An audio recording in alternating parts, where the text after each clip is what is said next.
আজ আমরা যাচ্ছি একটু ঘুরতে, তাও আবার 1 জানুয়ারি উপলক্ষে। আমরা বার হয়ে পড়েছিলাম বিকেল 3টের সময়। যাওয়ার পথে ক্যানিং নদীতে দেখছিলাম জল ছিল না। আমরা কোনো জায়গায় যাওয়ার পথে ক্যানিং ব্রিজ সবসময় পার হতে হয়, আর আমার কিন্তু ক্যানিং ব্রিজে ঘুরতে খুবই ভালো লাগে। আমার সেরকমই ভাবে কোনোদিন ক্যানিং ব্রিজে হাঁটা হয়নি, সবসময় গাড়ি পথে গিয়েছি। কোনোদিন এই যে ব্রিজগুলো হেঁটে হেঁটে যাব, কোনোদিন এই সুযোগটা হয়ে ওঠেনি। দেখতে দেখতে চলে এলাম লর্ড ক্যানিং এর বাড়ির কাছে। আমি কিন্তু ভালোভাবে লর্ড ক্যানিং এর বাড়িটা ভিডিও করতে পারিনি, কারণ আমরা ইঞ্জিন ভ্যানে করে যাচ্ছিলাম। পিছন থেকে যেটুকু ভিডিও করতে পেরেছি সেটুকুই তোমাদেরকে দেখালাম। মৌখালি ব্রিজের মুখের সামনেই কিন্তু লর্ড ক্যানিং এর বাড়ি। দেখো সূর্যটা কত সুন্দর লাগছে। তারপর আমরা গাড়ি থেকে নেমে হাঁটতে হাঁটতে চলে যাচ্ছি আরো দুটো ব্রিজে। আর এখানে কিন্তু মাত্র 3টে ব্রিজ রয়েছে। আমরা প্রথম ব্রিজটা হেঁটে চলে এলাম আর একটা ব্রিজের ওপরে। এখানে আসার পথে দেখতে পেলাম ভুট্টা বিক্রি হচ্ছে। আমরা এখান থেকে একটা ভুট্টা নিয়ে নিলাম। তোমরা কিন্তু কমেন্ট করতে ভুলবে না কার কার ভুট্টা খেতে ভালো লাগে। আমার তো নুন লেবু দিয়ে ভুট্টা পোড়া খেতে খুবই ভালো লাগে। যাই হোক, আমার সাথে কিন্তু আমার একটা ছোট বোন এসেছিল। দেখো ও কিন্তু খুব মজা করছে আজকে ঘুরতে এসে। হাঁটতে হাঁটতে চলে এলাম ক্যানিং মৌখালি 2 নম্বর ব্রিজে। খুব সুন্দর কিন্তু চারপাশটা।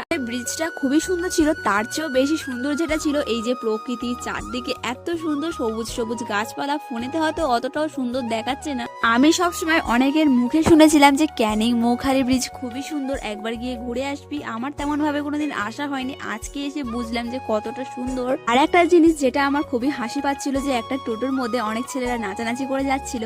আর জানো তো, এখানে এসে ভিডিও করছিলাম, কিছু কাকিমারা আমার দিকে তাকিয়েছিল। যাই হোক, যে পারি সে তাকিয়ে থাকুক, আমার তাতে কি। আমি আমার মতো ভিডিও বানাই, আমার তো খুবই ভালো লাগে। আজ যেহেতু আমরা অনেকেই ঘুরতে গিয়েছিলাম, তাই আমার এক ভাইজি কিন্তু ফোন ধরে দিয়েছিল, আমি ভিডিও করছিলাম। সবসময়ের জন্য নিজে হাতে ফোন ধরে ভিডিও করি। আজকে ওকে বললাম যে একটু ফোন ধরে দে না। অনেককে তো দেখি এইভাবে ভিডিও বানাতে, আমার খুবই ভালো লাগে। আর এই যে ক্লিপটাকে দেখতে পাচ্ছ, এটার দাম বলেছিল 20 টাকা। আমি ভেবেছিলাম নেবো, কিন্তু আমার ভাইজি বলছিল তোর তো ছোট ছোট চুল, এটা বাঁধলে তোকে ভালো দেখাবে না। কি আর করবো, অনেকটা কষ্ট নিয়ে চলে এলাম ফুচকার কাছে। দেখি ফুচকা খেয়ে আমার মনের কষ্ট যদি একটু কমে যায়।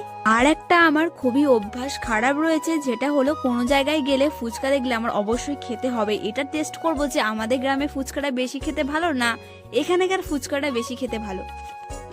যাই হোক, আমি ফুচকাটা খেয়ে বলি কেমন খেতে। সত্যি ফুচকাটা খুবই টেস্টি ছিল, টকটা কিন্তু খুবই সুন্দর। তারপর আমরা চলে গেছিলাম ঘুগনি খেতে। দেখি এখানেকার ঘুগনিটা কেমন খেতে। আমার খুবই ভালো লেগেছে ঘুগনিটা খেয়ে, আবার আসলে খাবো। সব শেষে আইসক্রিম খেতে খেতে চলে যাচ্ছি গাড়ির কাছে। ওখান থেকে উঠে আমরা বাড়িতে যাব। তোমাদেরকে একটা জিনিস দেখাবো, রাত্রেবেলা কিন্তু ক্যানিং ব্রিজ খুবই সুন্দর লাগে। তোমরা কি এতক্ষণ ধরে আমার ভিডিও দেখছিলে, সাবস্ক্রাইব করনি? অবশ্যই কিন্তু সাবস্ক্রাইব করে যাবে আমার এরকমই ভিডিও দেখার জন্য। কেউ যদি আমাকে জিজ্ঞাসা করে মৌখালি ব্রিজে গিয়ে আমি সবচেয়ে সুন্দর জিনিস কি দেখেছি, তাহলে বলবো এই পাখিগুলো। বিকেল বেলা করে খুবই সুন্দর লাগে যখন এরা আকাশে দল বেঁধে ওড়ে। আর এতক্ষণ ভিডিওটা দেখার জন্য অনেক ধন্যবাদ। আমার এরকমই ভিডিওটা ভালো লাগলে পাশে